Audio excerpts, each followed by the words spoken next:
6월 1일 사무엘하 18장 1절에서 19장 10절, 18장 압살롬의 패전. 다윗은 자기와 함께 있는 백성을 점검하여 보고 그들 위에 천부장들과 백부장들을 세웠다. 다윗은 또 모든 백성을 세 떼로 나눈 뒤에 3분의 1은 요압에게 맡기고 또 3분의 1은 스루야의 아들이며 요압의 동생인 아비스에게 맡기고 나머지 3분의 1은 가드 사람 이때에게 맡겼다. 그런 다음에 왕이 온 백성에게 자기도 그들과 함께 싸움터로 나가겠다고 선언하니 온 백성이 외쳤다. 임금님께서 나가시면 안 됩니다. 우리가 도망을 친다 하여도 그들이 우리에게는 마음을 두지 않을 것이며 우리가 절반이나 죽는다 하여도 그들은 우리에게 마음을 두지 않을 것입니다. 임금님은 우리들 10,000명과 다름이 없으십니다. 그러니 임금님은 이제 성 안에 계시면서 우리를 도우시는 것이 더 좋겠습니다. 그러자 왕은 그들의 의견을 따르겠다고 말하고 성문 곁에 서 있으니 온 백성이 100명씩 1000명씩 부대별로 나아갔다.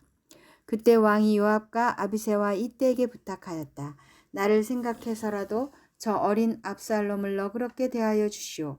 왕이 압살롬을 너그럽게 대하여 달라고 모든 지휘관에게 부탁하는 말을 온 백성이 다 들었다.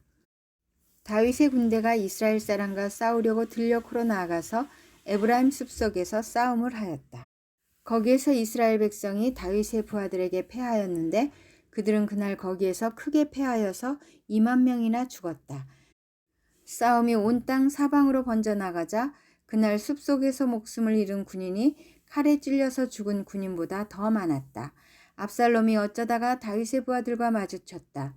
압살롬은 노새를 타고 있었는데 그 노새가 큰 상수리나무의 울창한 가지 밑으로 달려갈 때 그의 머리채가 상수리나무에 휘감기는 바람에 그는 공중에 매달리고 그가 타고 가던 노새는 빠져나갔다. 어떤 사람이 이것을 보고서 요압에게 알려주었다. 압살롬이 상수리나무에 매달려 있습니다. 요압이 자기에게 소식을 전하여 준 그 사람에게 물었다. 네가 그를 보았는데도 왜 그를 당장에 쳐서 땅에 쓰러뜨리지 않았느냐? 그랬더라면 내가 너에게 은 10개와 띠 하나를 주었을 것이다. 그 사람이 요압에게 대답하였다. 비록 은 1000개를 달아서 저의 손에 쥐어주신다고 하여도 저는 감히 손을 들어 임금님의 아들을 치지 않을 것입니다. 임금님께서 우리 모두가 듣도록 장군님과 아비새와 이때에게 누구든지 어린 압살롬을 보호하여 달라고 부탁하셨기 때문입니다. 제가 임금님을 속이고 그의 생명을 해치면 임금님 앞에서는 아무 일도 숨길 수가 없기 때문에 장군님까지도 저에게서 등을 돌릴 것입니다. 그러자 요압은 너하고 이렇게 꾸물거릴 시간이 없다 하고 말한 뒤에 투창 3자루를 손에 들고 가서 아직도 상수리나무의 한가운데 산채로 매달려 있는 압살롬의 심장을 꿰뚫었다. 요압의 무기를 들고 다니는 젊은이 10명도 모두 둘러싸고서 압살롬을 쳐서 죽였다. 그런 다음에 요압이 나팔을 부니 백성이 이스라엘 사람을 뒤쫓다가 돌아왔다. 요압이 백성에게 싸움을 그치게 하였기 때문이다. 그들은 압살롬을 들어다가 숲속의 깊은 구덩이에 집어던지고 그 위에다가 아주 큰 돌무더기를 쌓았다. 온 이스라엘 사람들은 도망하여서 저마다 자기 장막으로 돌아갔다. 평소에 압살롬은 자기의 이름을 후대에 남길 아들이 없다고 생각하여 살아있을 때 이미 자기 비석을 준비하여 세웠는데 그것이 지금 왕의 골짜기에 있다. 압살롬이 그 돌기둥을 자기의 이름을 따서 불렀기 때문에 사람들은 그것을 오늘날까지도 압살롬의 비석이라고 한다. 다윗이 압살롬의 죽음을 슬퍼하다. 그때 사독의 아들 아히마아스가 요압에게 말하였다. 제가 임금님에게로 달려가서 주님께서 임금님을 원수에게서 구원하셨다는 이 기쁜 소식을 전하겠습니다. 그러나 요압이 말렸다. 오늘은 아무리 좋은 소식이라도 내가 전하여서는 안 된다. 너는 다른 날 이 좋은 소식을 전하여도 된다. 그러나 오늘은 날이 아니다. 오늘은 임금님의 아들이 죽은 날이다. 그리고는 요압이 에디오피아 사람에게 명령하였다. 내가 가서 본대로 임금님께 아뢰어라. 그러자 그 에디오피아 사람이 요압에게 절을 하고 달려갔다. 사독의 아들 아히마아스가 또다시 요압에게 말하였다. 저에게 무슨 일이 일어나도 좋으니 저도 저 에디오피아 사람과 같이 가서 보고할 수 있도록 허락하여 주십시오. 그러나 요압은 또 말렸다. 아히마아스야, 내가 왜 가려고 하는지 모르겠구나. 내가 가보아야 이 소식으로는 아무 상도 받지 못한다. 아히마아스가 또 다시 말하였다. 저에게 무슨 일이 일어나도 좋으니 저도 가겠습니다. 요압이 그에게 말하였다. 그렇다면 더 말리지 않겠다. 아히마아스는 요단 계곡을 지나는 길로 달려서 그 에디오피아 사람을 앞질렀다. 그때 다윗은 두 성문 곧 안문과 바깥문 사이에 앉아 있었는데 파수꾼이 성문의 지붕 위로 올라가서 성벽 위에서 멀리 바라보고 있다가 어떤 사람이 혼자 달려오는 것을 보았다. 파수꾼이 큰 소리로 이 사실을 왕에게 알리니 왕은 혼자 오는 사람이면 좋은 소식을 전하는 사람이다 하고 대답하였다. 그 사람이 점점 더 가까이에 이르렀다. 파수꾼이 보니 또 한 사람이 달려오고 있었다.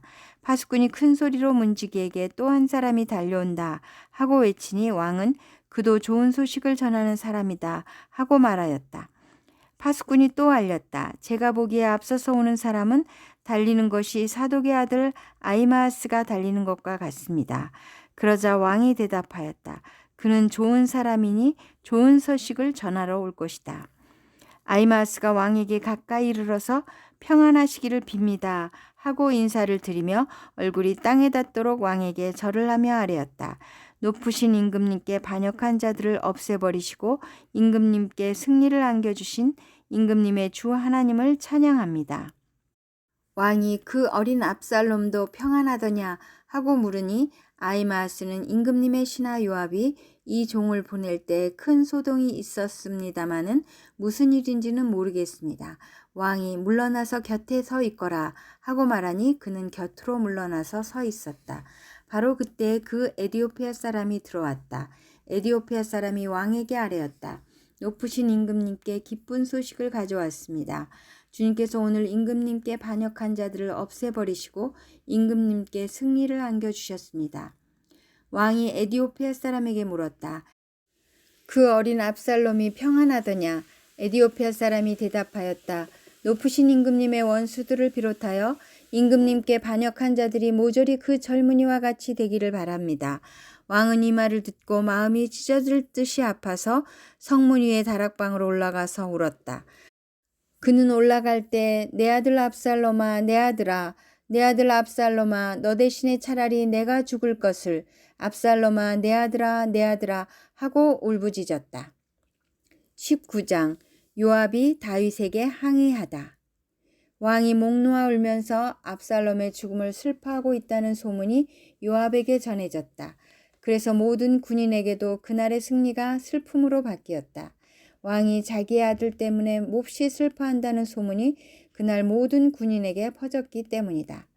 그래서 그날 군인들은 마치 싸움터에서 도망쳐 나올 때 부끄러워서 빠져나가는 것처럼 슬며시 성 안으로 들어왔다. 그런데도 왕은 두 손으로 여전히 얼굴을 가린 채로 큰 소리로 내 아들 압살롬아, 내 아들아, 내 아들 압살롬아 하고 울부짖었다. 마침내 요압이 집으로 왕을 찾아가서 항의하였다.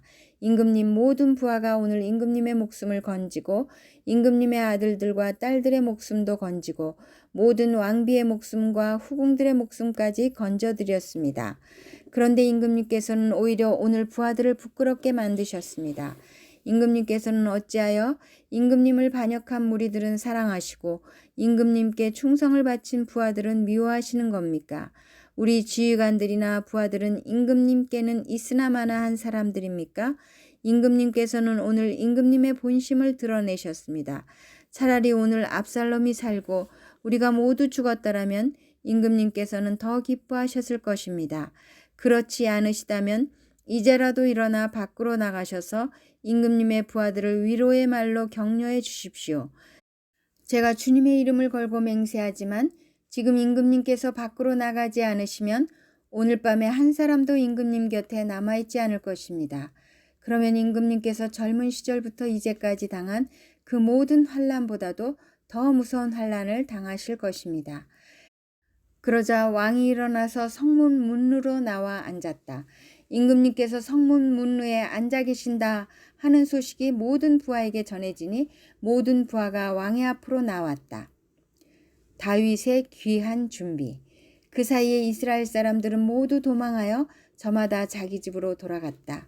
이스라엘 백성은 지파마다 서로 의논이 분분하였다. 다윗 왕은 우리를 원수들의 손아귀에서 구해주었다. 블레셋 사람의 손아귀에서도 우리를 건져주었다. 그러나 지금은 압살롬을 피해서 이 나라에서 떠나 있다. 우리가 기름을 부어서 왕으로 세운 압살롬은 싸움터에서 죽었다. 그러니 이제 우리가 다윗 왕을 다시 왕궁으로 모셔오는 일을 주저할 필요가 어디에 있는가? 요한복음 20장 1절에서 30절, 20장 부활하시다. 주간의 첫날 이른 새벽에 막달라 사람 마리아가 무덤에 가서 보니 무덤 어기를 막은 돌이 이미 옮겨져 있었다. 그래서 그 여자는 시몬 베드로와 예수께서 사랑하시던 그 다른 제자에게 달려가서 말하였다. 누가 주님을 무덤에서 가져갔습니다. 어디에 두었는지 모르겠습니다. 베드로와 그 다른 제자가 나와서 무덤으로 갔다. 둘이 함께 뛰었는데 그 다른 제자가 베드로보다 빨리 달려서 먼저 무덤에 이르렀다. 그런데 그는 몸을 굽혀서 삼배가 놓여 있는 것을 보았으나 안으로 들어가지는 않았다. 시몬 베드로도 그를 뒤따라왔다. 그가 무덤 안으로 들어가 보니 삼배가 놓여 있었고 예수의 머리를 싸맸던 수건은 그 삼배와 함께 놓여 있지 않고 한 곳에 따로 개켜 있었다. 그제서야 먼저 무덤에 다다른 그 다른 제자도 들어가서 보고 믿었다. 아직도 그들은 예수께서 죽은 사람들 가운데서 반드시 살아나야 한다는 성경 말씀을 깨닫지 못하였다. 그래서 제자들은 자기들이 있던 곳으로 다시 돌아갔다. 막달라 마리아에게 나타나시다. 그런데 마리아는 무덤 밖에 서서 울고 있었다. 울다가 몸을 굽혀서 무덤 속을 들여다보니 흰옷을 입은 천사 둘이 앉아 있었다.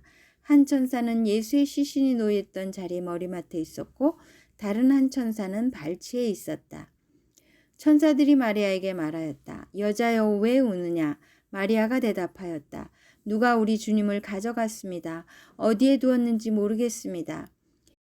이렇게 말하고 뒤로 돌아섰을 때 그 마리아는 예수께서 서 계신 것을 보았지만 그가 예수이신 줄은 알지 못하였다.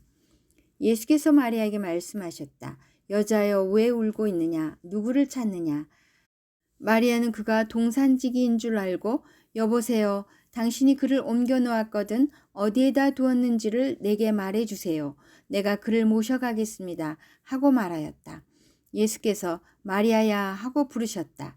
마리아가 돌아서서 히브리 말로 라부니 하고 불렀다. 그것은 선생님이라는 뜻이다. 예수께서 마리아에게 말씀하셨다. 내게 손을 대지 말아라. 내가 아직 아버지께로 올라가지 않았다. 이제 내 형제들에게로 가서 이르기를 내가 나의 아버지 곧 너희의 아버지 나의 하나님 곧 너희의 하나님께로 올라간다고 말하여라.